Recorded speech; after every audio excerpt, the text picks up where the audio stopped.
পাঁশকুড়ার জানাবর গ্রামের আদিবাসী মেয়ে শ্যামলী গোটা দিনের হাড়ভাঙা পরিশ্রমের পর যখন রাতে বিছানা পেত তখনও তার চোখ জুড়ে স্বপ্নেরা ভিড় করত। স্বপ্নে তার গায়ে স্কুল ড্রেস, স্বপ্নে তার সামনে ব্ল্যাকবোর্ড। কিন্তু বাপ মা মরা মেয়েটার এটুকু স্বপ্নও যে ভীষণ দামি। যখন শ্যামলী অষ্টম শ্রেণীতে ছাড়তে হলো লেখাপড়া, দাদা দিনমজুর, কোনো রকমে সংসার চলে। বোনের লেখাপড়ার ভার বড্ড ভারী হয়ে দাঁড়ালো তার কাছে। লেখাপড়া ছেড়ে ঘর সংসারেই ডুবে থাকলো মেয়েটা।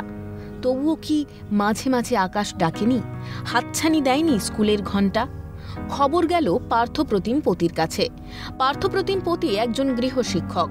পার্থপ্রতিম বাবু ছুটে যান শ্যামলীর কাছে। নিজের খরচে স্কুল ছুটোয় ছাত্রীকে ফিরিয়ে দিলেন স্কুল জীবন।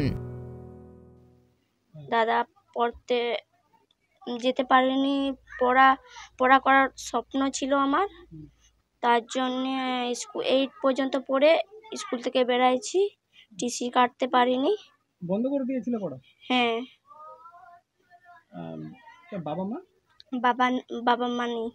বাবা নেই? না, মারা গেছে। দাদার কাছে। দাদার কাছে বড় হয়েছে? হ্যাঁ। পড়ার ইচ্ছে আছে? হ্যাঁ। কতদূর পড়ার ইচ্ছে? বহুত দূর। বাসন ফেলে ফের কেসি নাগের অঙ্ক বই উঠল হাতে। বামনদেব চক্রবর্তীর ব্যাকরণ নিয়ে ফের চর্চা শুরু। হাসি ফোটে মেয়েটার মুখে। খুশি দাদা।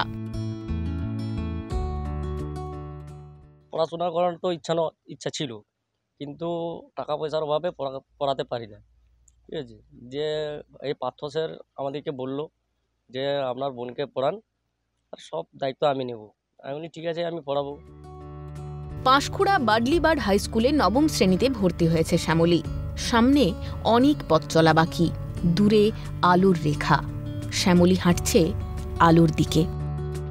অরুণাভ মান্নার রিপোর্ট, ক্যালকাটা নিউজ।